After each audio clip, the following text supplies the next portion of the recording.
வணக்கம். தலைப்புச் செய்திகள்.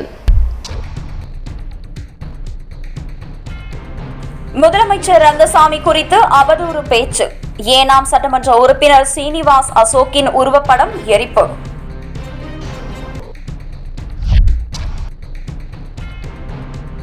தனியார் நிறுவன காசாளரிடம் 1,73,000 பறித்து சென்ற மர்ம நபர்கள். சிசிடிவி காட்சிகள் கொண்டு போலீசார் வலைவீச்சு.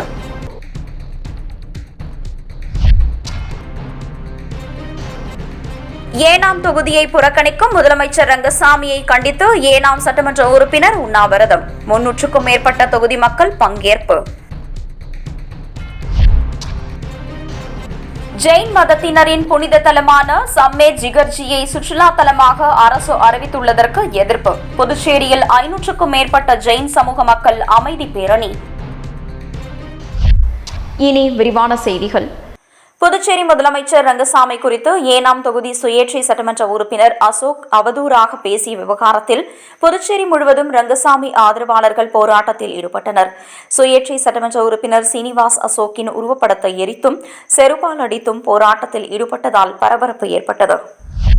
புதுச்சேரி பிராந்தியத்திற்கு உட்பட்ட ஏனாம் தொகுதி சுயேட்சை சட்டமன்ற உறுப்பினர் கொல்லப்பள்ளி ஸ்ரீனிவாச அசோக் ஏனாமை சேர்ந்த முன்னாள் அமைச்சர் மல்லாடி கிருஷ்ணா தூண்டுதலின் பேரில் தனது தொகுதியை முதலமைச்சர் புறக்கணிப்பதாக அஷ்ரப் தொடர்ந்து குற்றம் சாட்டி வரும் நிலையில் மக்கள் முன்னிலையில் முதலமைச்சர் ரங்கசாமி ஏனாம் விழாவில் கலந்து கொள்ள வருகை புரிந்தால் எவ்வளவு பாதுகாப்பு இருந்தாலும் அதனை மீறி அவர் மீது காலணியை வீசுவோம் என்று தெரிவித்திருந்தார். இது புதுச்சேரியில் உள்ள அவரது ஆதரவாளர்கள் மத்தியில் பெரும் கொந்தளிப்பை ஏற்படுத்தியுள்ளது. இதனை கண்டித்து புதுச்சேரி கதிர்காமம் தொகுதிகளில் முதலமைச்சர் ரங்கசாமியின் ஆதரவாளர்கள் சட்டமன்ற உறுப்பினர் ஆறுமுகம் தலைமையில் சட்டமன்ற உறுப்பினர் ஸ்ரீனிவாஸ் அசோக்கின் உருவப்படத்தை எரித்தும் செருப்பால் அடித்தும் சாலை மறியல் போராட்டத்தில் ஈடுபட்டனர். இதேபோல் அரியாங்குப்பம் தொகுதியில் சட்டமன்ற உறுப்பினர் பாஸ்கர் தலைமையிலும் ஏம்பலம் தொகுதியில் சட்டமன்ற உறுப்பினர் லட்சுமிகாந்தன் தலைமையிலும் என்ஆர் காங்கிரசார் மற்றும் முதலமைச்சர் ரங்கசாமியின் ஆதரவாளர்கள் சாலை மறியலில் ஈடுபட்டு வருகின்றனர். ஆளுங்கட்சியினரை சாலை மறியல் உள்ளிட்ட போராட்டங்களில் ஈடுபட்டு வருவது புதுச்சேரியில் பதட்டமான சூழ்நிலையை ஏற்படுத்தியுள்ளது.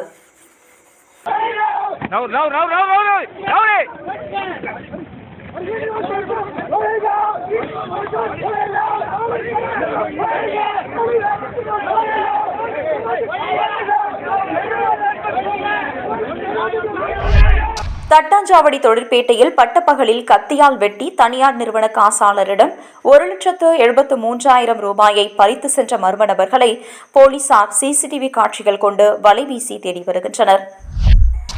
லாஸ்பேட்டை குமரநகரை சேர்ந்த பாலசுப்ரமணியன் என்பவர் தட்டாஞ்சாவடி தொழிற்பேட்டையில் உள்ள ஒரு தனியார் மருந்து விற்பனை நிறுவனத்தில் காசாளராக பணியாற்றி வருகிறார். நிறுவனத்தில் வசூலான 1,73,000 ரூபாயை தனது மோட்டார் சைக்கிளில் உள்ள பெட்டியில் வைத்துக் கொண்டு வங்கியில் செலுத்த புறப்பட்டு சிறிது தூரம் சென்றபோது முகக்கவசம் அணிந்து வந்த மர்ம நபர்கள் 2 பேர் பாலசுப்ரமணியனை வழிமறித்து தாங்கள் மறைத்து வைத்திருந்த கத்தியை பாலசுப்ரமணியன் கழுத்தில் வைத்து பணத்தை கேட்டு மிரட்டினர். ஆனால் பாலசுப்ரமணியன் பணத்தை கொடுக்க மறுத்தார். இதனால் ஆத்திரமடைந்த அவர்கள் பாலசுப்ரமணியனின் கையை வெட்டினர். இதில் இரத்த காயங்களுடன் அவர் அலறி துடித்தார். உடனே மர்ம நபர்கள் மோட்டார் சைக்கிளில் இருந்து சாவியை எடுத்து பெட்டியை திறந்து 1,73,000 ரூபாயை எடுத்துக்கொண்டு தப்பிச் சென்றனர். இதுகுறித்து தன்வந்திரி காவல் நிலைய ஆய்வாளர் பாலமுருகன் தலைமையிலான போலீசார் வழக்கு பதிவு செய்து அருகில் உள்ள சிசிடிவி காட்சிகளை கொண்டு மர்ம நபர்களை வலைவீசி தேடி வருகின்றனர்.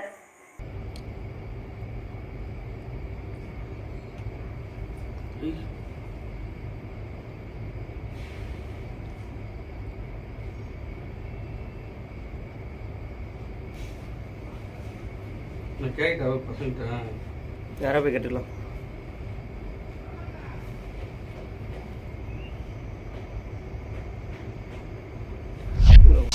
ஏனாம் தொகுதியை புறக்கணிக்கும் முதலமைச்சர் ரங்கசாமியை கண்டித்து ஏனாம் சுயேட்சை சட்டமன்ற உறுப்பினர் கொல்லப்பள்ளி அசோக் தலைமையில் உண்ணாவிரத போராட்டம் நடைபெற்றது. புதுச்சேரி பிராந்தியத்திற்கு உட்பட்ட ஏனாம் தொகுதி சுயேட்சை சட்டமன்ற உறுப்பினர் கொல்லப்பள்ளி ஸ்ரீனிவாச அசோக். இவர் தற்போது பாஜகவிற்கு ஆதரவு தெரிவித்து செயல்பட்டு வருகிறார். கடந்த சில மாதங்களுக்கு முன்பு ஏனாமை சேர்ந்த முன்னாள் அமைச்சர் மல்லாடி கிருஷ்ணராவ் தூண்டுதலின் பேரில் முதலமைச்சர் தனது தொகுதியை புறக்கணிப்பதாக சட்டமன்ற வாயில் முன்பு உண்ணாவிரத போராட்டத்தில் ஈடுபட்ட சம்பவம் புதுச்சேரியில் அரசியல் வட்டாரத்தில் பெரும் சர்ச்சையை ஏற்படுத்தியுள்ளது. இந்த நிலையில் மீண்டும் முதலமைச்சர் ரங்கசாமி தனது தொகுதியை புறக்கணிப்பதாகவும் ஏனாம் தொகுதியில் முதலமைச்சர் நிவாரண நிதி வழங்கப்படவில்லை என்றும், ஆனால் சட்டமன்ற உறுப்பினருக்கு தெரியாமல் முன்னாள் அமைச்சர் முன்னிலையில் கோயில் கட்ட நிதி வழங்கப்படுவதாக குற்றம் சாட்டி ஏனாமில் உண்ணாவிரத போராட்டத்தில் ஈடுபட்டார். இதில் தொகுதியை சேர்ந்த பொதுமக்கள் மற்றும் அவரது ஆதரவாளர்கள் கலந்து கொண்டு முதலமைச்சரை கண்டித்து கோஷங்களை எழுப்பினர்.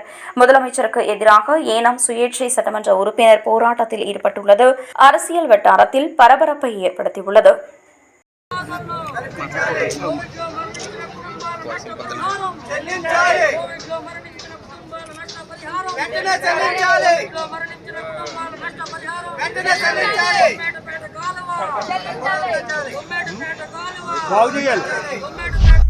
ஜார்க்கண்ட் மாநிலத்தில் உள்ள ஜெயின் மதத்தினரின் புனித தலமான சம்மேத் சிகர்ஜியை சுற்றுலா தலமாக அரசு அறிவித்துள்ளதை வாபஸ் பெற வலியுறுத்தி புதுச்சேரியில் 500க்கும் மேற்பட்ட ஜெயின் சமூக மக்கள் அமைதி பேரணியில் ஈடுபட்டனர்.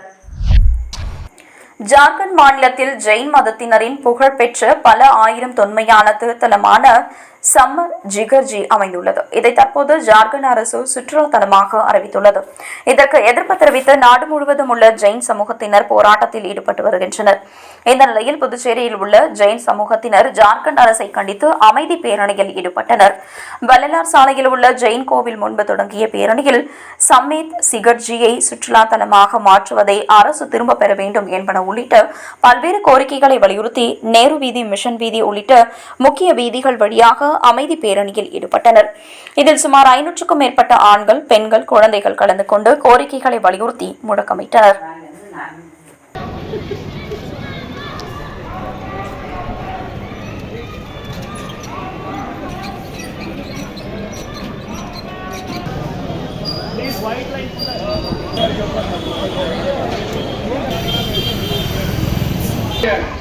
ஜார்க்கண்ட் அரசின் வன்மையான போக்கை கண்டித்து எங்களின் இந்தியாவின் பேரணி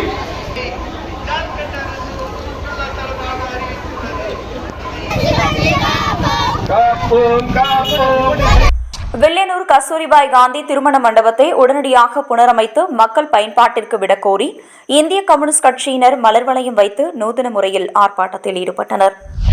புதுச்சேரி அரசு உள்ளாட்சித்துறையின் கீழ் வில்லியனூர் கொம்யூன் பராமரிப்பில் கஸ்தூரிபாய் காந்தி திருமண மண்டபம் இயங்கி வந்தது. தற்போது இந்த மண்டபம் கடந்த 15 ஆண்டுகளாக மூடி கிடக்கிறது. குறைந்த வாடகையில் வில்லியனூர் சுற்றுவட்டார பகுதியில் மக்கள் பயன்படுத்தி வந்த இந்த மண்டபத்தை புனரமைப்பு செய்து மீண்டும் பொதுமக்கள் பயன்பாட்டிற்கு வழங்க வேண்டும் என பொதுமக்கள் கோரிக்கை வைத்திருந்தனர். ஆனால் இந்த கட்டிடம் சேதமடைந்து இருப்பதால் மக்கள் பயன்பாட்டிற்கு உகந்ததாக இல்லை என வில்லியனூர் கொம்யூன் நிர்வாகம் அதனை மூடிவிட்டது.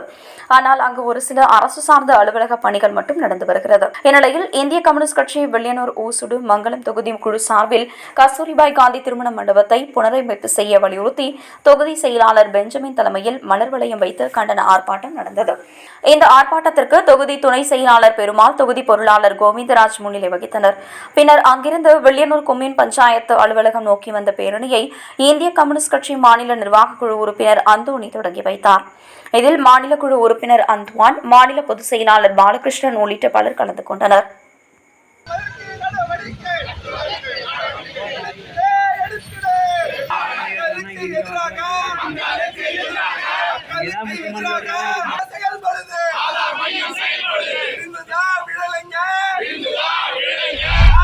புதுச்சேரியில் ரவுடியை ஓட ஓட வெட்டி கொலை செய்துவிட்டு தப்பி ஓடிய 8 பேர் கொண்ட கும்பலை போலீசார் தேடி வருகின்றனர்.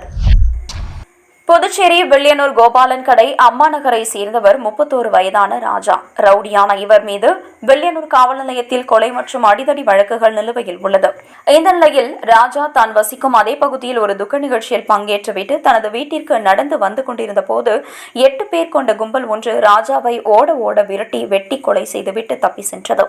இதனை பார்த்த பகுதி மக்கள் இது தொடர்பாக வில்லியனூர் காவல் நிலையத்தில் அளித்த தகவலின் பேரில் அங்கு வந்த போலீசார் ராஜாவின் உடலை கைப்பற்றி பிரேத பரிசோதனைக்கு புதுச்சேரி கதிர்காமம் அரசு மருத்துவமனைக்கு அனுப்பி வைத்து விசாரணை செய்ததில் ராஜா கலந்து கொண்ட துக்க நிகழ்வில் அவருக்கும் அதே பகுதியை சேர்ந்த பிரகாஷ் தரப்பினருக்கும் தகராறு ஏற்பட்டதாகவும் அதன் காரணமாக இவர் கொலை செய்யப்பட்டிருக்கலாம் என சந்தேகிக்கும் காவல்துறையினர் ரவுடி ராஜா கொலை தொடர்பாக வழக்கு பதிவு செய்து கொலை செய்த கும்பலை தீவிரமாக தேடி வருகின்றனர்.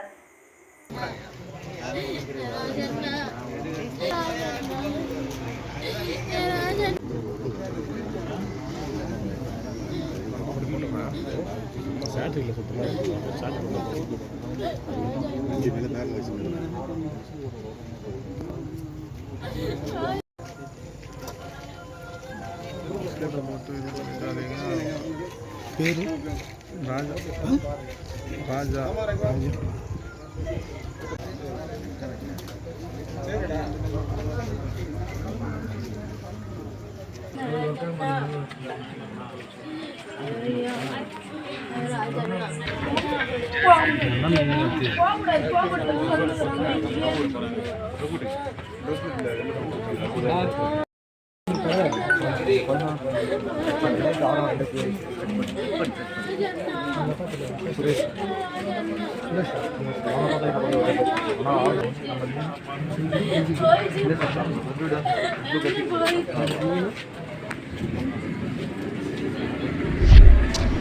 விளம்பர இடைவேளைக்கு பின் செய்திகள் தொடரும்.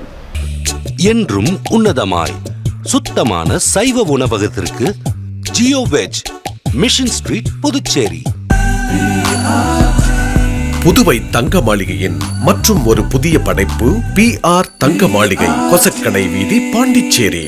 Pretty collections, fantastic memories, சந்தோஷ தீபாவளி. உங்கள் குடும்ப கடை பாண்டி ராம் சில்க்ஸ். தூய்மையான தங்கம் போன்ற உறவுகளுக்கு ராம் தங்க நகை மாளிகை. Shri Ramanujar intellect services, 33A Ambalathadaiyar Madam street, heritage town, Puducherry 605001. Susan's exclusive women's and kids clothing store, number 236, Nehru வீதி, புதுச்சேரி. பர்த்டே கிஃப்ட்னாலே ஃபியோனா கிட்ஸ் தானே.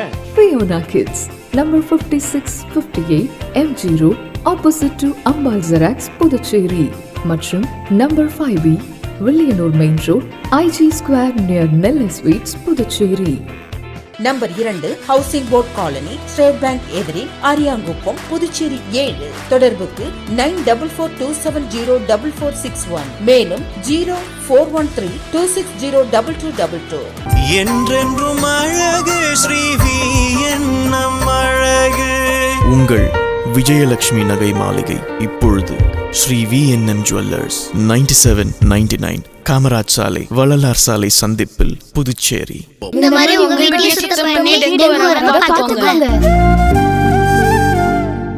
Maruti senior secondary school CBSE, Maruthi Nagar, Karuvadikuppam, Lawspet, Puducherry 8. Call 041321999198. Mobile. நமக்கு நாமே விழிப்புணர்வு ஏற்படுத்தி சமுதாயத்தை பாதுகாக்கும். சமுதாயமே மாற்றத்தை உருவாக்கும். சமுதாயமே மாற்றத்தை உருவாக்கும்.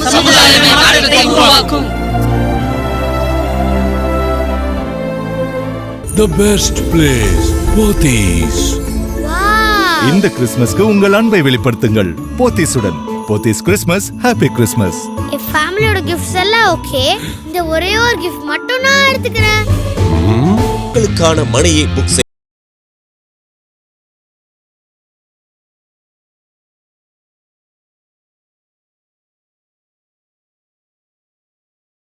அலுவலகம் மனைப்பிரிவிலேயே அமைந்துள்ளது. புதுவையின் ஒரே அங்கீகாரம் பெற்ற டீலர் VK என்டர்பிரைசஸ், தையல் machine sales and service, Cuddalore main road, bypass road, near signal, Ariyankuppam. Contact 9782533028. ஞாயிற்றுக்கிழமைகளிலும் கடை உண்டு. மிக தரமா சாகர் ஹோம் அப்ளையன்சஸ் அண்ட் மொபைல்ஸ்ல கிடைக்குது.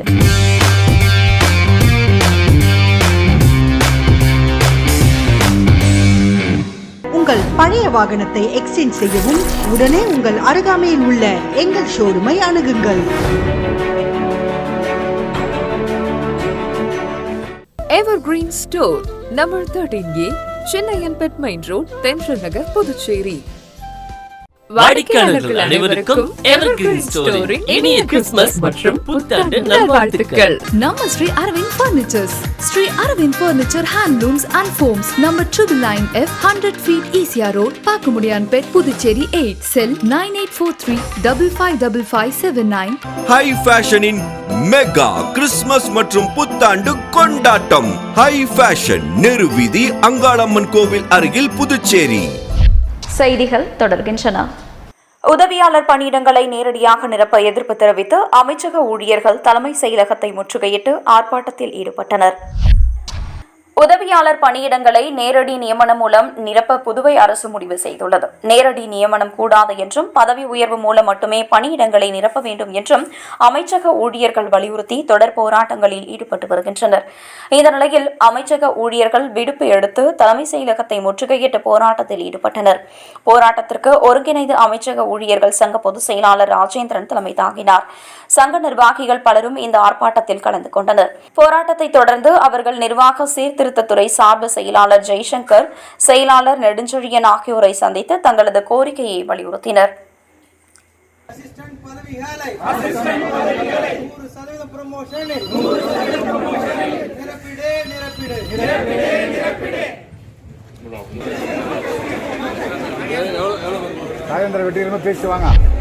உப்பளம் தொகுதிக்குட்பட்ட திப்ராயப்பேட்டை மற்றும் நேதாஜி நகர் பகுதியில் நடைபெற்று வரும் வடிகால் வாய்க்கால் அமைக்கும் பணியினை தொகுதி சட்டமன்ற உறுப்பினர் அனிபால் கெனடி ஆய்வு செய்தார்.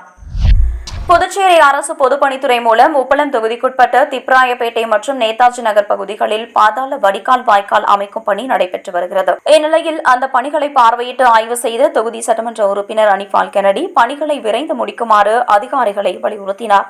இந்த ஆய்வின் போது துறை அதிகாரிகள், தொகுதி திமுக நிர்வாகிகள் உள்ளிட்ட பலர் உடன் இருந்தனர்.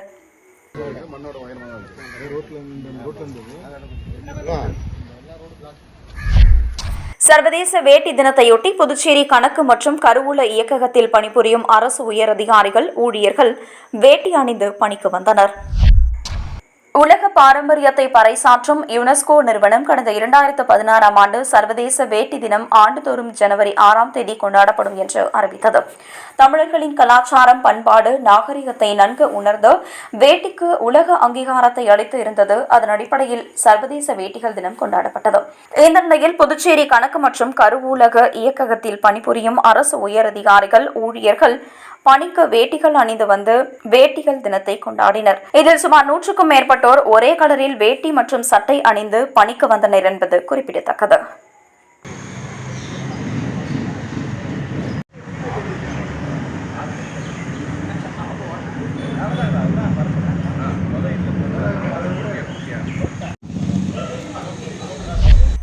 புதுச்சேரியில் உள்ள அனைத்து குடும்ப அட்டைதாரர்களுக்கும் 4 மாத அரிசிக்கான பணம் அவரவர் வங்கிக் கணக்கில் வரவு வைக்கப்பட்டுள்ளது. புதுச்சேரியில் பொங்கல் பண்டிகையையொட்டி அனைத்து ரேஷன் அட்டைதாரர்களுக்கும் 470 ரூபாய் மதிப்பில் பச்சரிசி, வெல்லம், மஞ்சள், கடலைப்பருப்பு, துவரம்பருப்பு, பச்சை பருப்பு, உளுந்து, முந்திரி, திராட்சை, ஏலைக்காய் ஆகிய 10 பொருட்கள் பொங்கல் பரிசு தொகுப்பாக வழங்கப்படும். இதற்காக 17 கோடி ரூபாய் ஒதுக்கப்பட்டுள்ளது. மேலும் 4 மாத அரிசிக்கான பணமாக மஞ்சள் அட்டைதாரர்களுக்கு தலா 1200 ரூபாய், சிவப்பு அட்டைதாரர்களுக்கு தலா 2400 ரூபாய் வங்கிக் கணக்கில் செலுத்தப்படும். மேலும் 4 மாத அரிசிக்கான பணமாக மஞ்சள் அட்டைதாரர்களுக்கு தலா 1200 ரூபாயும், சிவப்பு அட்டைதாரர்களுக்கு தலா 2400 ரூபாயும் வங்கிக் கணக்கில் செலுத்தப்படும். இதற்காக 67 கோடி ரூபாய் ஒதுக்கப்பட்டுள்ளதாக கடந்த டிசம்பர் 29ஆம் தேதி முதலமைச்சர் தெரிவித்திருந்தார். அதன்படி அனைத்து சிவப்பு அட்டைதாரர்களுக்கும் 2400 ரூபாய், மஞ்சள் அட்டைதாரர்களுக்கும் 1200 ரூபாய் அவரவர் வங்கிக் கணக்கில் செலுத்தப்பட்டுள்ளது. முத்தியால்பேட்டை தொகுதியில் 172 பயனாளிகளுக்கு சிவப்பு குடும்ப அட்டை வழங்கிய சட்டமன்ற உறுப்பினர் பிரகாஷ்குமார் பல்வேறு எதிர்ப்பு சூழ்ச்சிகளுக்கு மத்தியில் தொடர்ந்து தொகுதி வளர்ச்சிக்காக பாடுபட்டு வருவதாகவும் பொதுமக்கள் ஒத்துழைப்பு அளிக்க வேண்டும் என்றும் வலியுறுத்தியுள்ளார். புதுச்சேரி அரசு குடிமைப்பொருள் வழங்கல் துறை மூலம் முத்தியால்பேட்டை தொகுதி சிகப்பு குடும்ப அட்டை வழங்கும் விழா முத்தியால்பேட்டை தொகுதி சட்டமன்ற உறுப்பினர் அலுவலகத்தில் நடைபெற்றது. துணை அதிகாரிகள் முன்னிலையில் நடைபெற்ற விழாவில் தொகுதி சட்டமன்ற உறுப்பினர் பிரகாஷ்குமார் கலந்து கொண்டு 172 பயனாளிகளுக்கு மஞ்சள் அட்டையிலிருந்து மாற்றி சிகப்பு நிற குடும்ப அட்டை வழங்கினார். அதனைத் தொடர்ந்து விழாவில் பேசிய சட்டமன்ற உறுப்பினர் பிரகாஷ்குமார், முத்தியால்பேட்டை தொகுதியில் பெரிய கட்சிகள் சார்பில் போட்டியிட்டவர்களை புறம் தள்ளி சுயேட்சையாக போட்டியிட்ட என்னை வெற்றி பெற செய்த தொகுதி மக்களுக்கு நன்றி என்றும், தனி மனிதனாக பல்வேறு தரப்பினரின் எதிர்ப்பு, சூழ்ச்சி, போராட்டங்களை கடந்து தொகுதி மக்களுக்காக தொடர்ந்து பாடுபட்டு வருவதாக தெரிவித்தார். 5 ஆண்டுகளில் செய்ய வேண்டிய வேலைகளை ஓய்வே இல்லாமல் 2 ஆண்டுகளில் செய்து முடித்துள்ளதாகவும், இன்னும் 1 வாரத்தில் குடிநீர் பிரச்சினைக்கு தீர்வு காணப்பட உள்ளதாக தெரிவித்த அவர், வெற்றி பெற செய்துவிட்டால் மட்டும் போதாது என்றும் தொடர்ந்து எனக்கு ஒத்துழைப்பு அளிக்க வேண்டும் என தொகுதி மக்களை கேட்டுக் கொண்டார். இந்நிகழ்ச்சியில் துறை அதிகாரிகள், தொகுதி முக்கிய பிரமுகர்கள் உள்ளிட்ட பலர் கலந்து கொண்டனர். இந்த பீரியட்ல நிறைய சாதிக்க முடியும்ன்றது எனக்கு நம்பிக்கை இருக்கு. நிறைய நம்ம கொண்டு வரலாம். ஒரு 50 பேர் நம்ம திரட்டுறதுக்கு நேற்றுலேருந்து படாத பாடுபடுறாங்க எங்கள் ஆஃபீஸில். கூப்பிட்டா வரமாட்டாங்க, போக மாட்டாங்கன்னா அந்த கார்டு வேணும் தானே நம்ம ஒரு வருஷமா உழைச்சிருக்கோம். அந்த கார்டு உங்களுக்கு தானே தேவைப்படுது. அதை வாங்குறதுக்கு ஏன் வரமாட்டாங்க?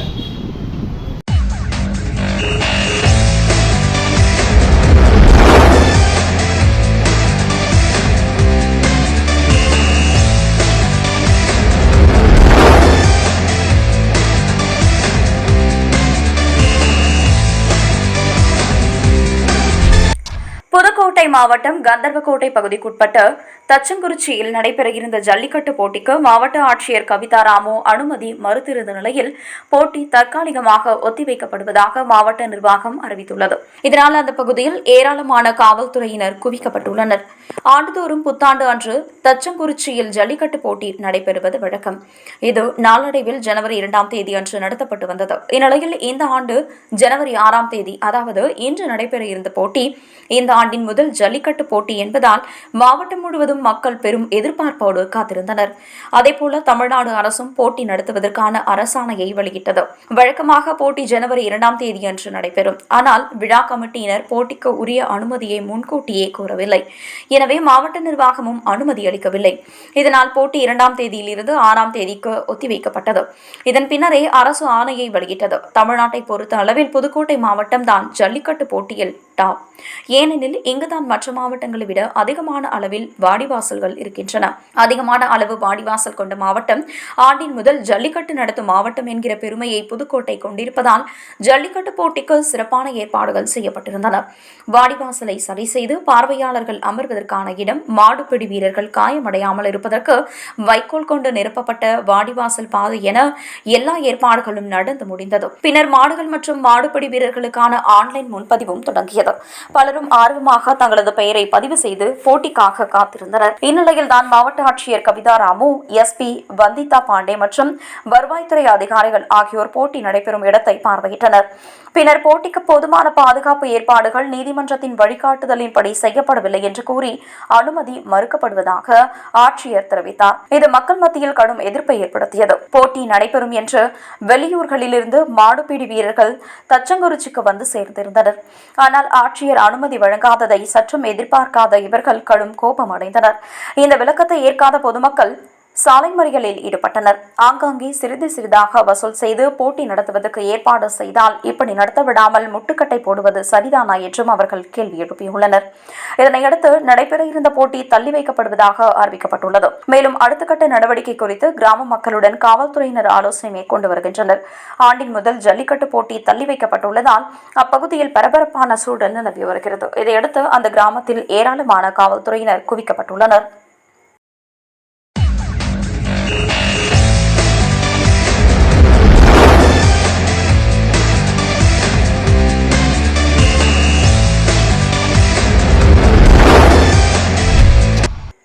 இலங்கை அணியுடனான 2வது T20 போட்டியில் இந்திய அணியின் இளம் வீரர் அர்ஷ்தீப் சிங் செய்த தவறு குறித்து முன்னாள் வீரர் தினேஷ் கார்த்திக் போட்டுள்ள ட்வீட் ரசிகர்களின் கவனத்தை ஈர்த்து வருகிறது. இரு அணிகளுக்கும் இடையேயான இந்த போட்டி புனேவில் உள்ள கிரிக்கெட் சங்க மைதானத்தில் நடைபெற்றது. இதில் இந்தியா 16 ரன்கள் வித்தியாசத்தில் தோல்வியை தழுவியிருந்தது. முதலில் பேட்டிங் செய்த இலங்கை அணி 206 ரன்களை குவிக்க அதனை விரட்டிய இந்திய அணி 20 ஓவர்களில் 8 விக்கெட்களை இழந்து 190 ரன்களை மட்டுமே எடுத்தது. தோல்வியை சந்தித்தது. இந்த போட்டியில் இந்தியாவின் தோல்வியை விட அர்ஷ்தீப் சிங் செய்த தவறுதான் ரசிகர்களிடையே கோபத்தை ஏற்படுத்தியுள்ளது. ஆட்டத்தின் 2வது ஓவரை வீச வந்த அர்ஷ்தீப் சிங் மட்டும் 3 முறை நோபால்களை வீசி அதிர்ச்சி கொடுத்தார். இதனால் தேவையின்றி 13 ரன்கள் கூடுதலாக சென்றது.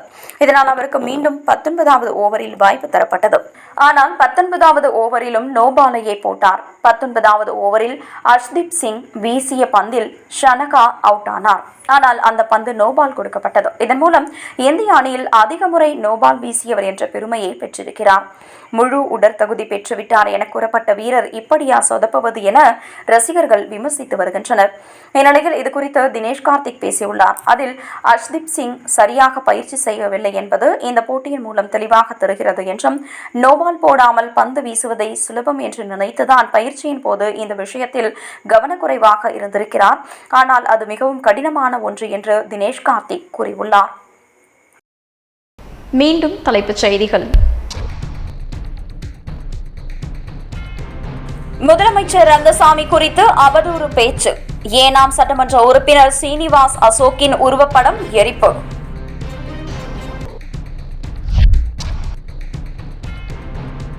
தனியார் நிறுவன காசாளரிடம் 1,73,000 பறித்து சென்ற மர்ம நபர்கள். சிசிடிவி காட்சிகள் கொண்டு போலீசார் வலைவீச்சு.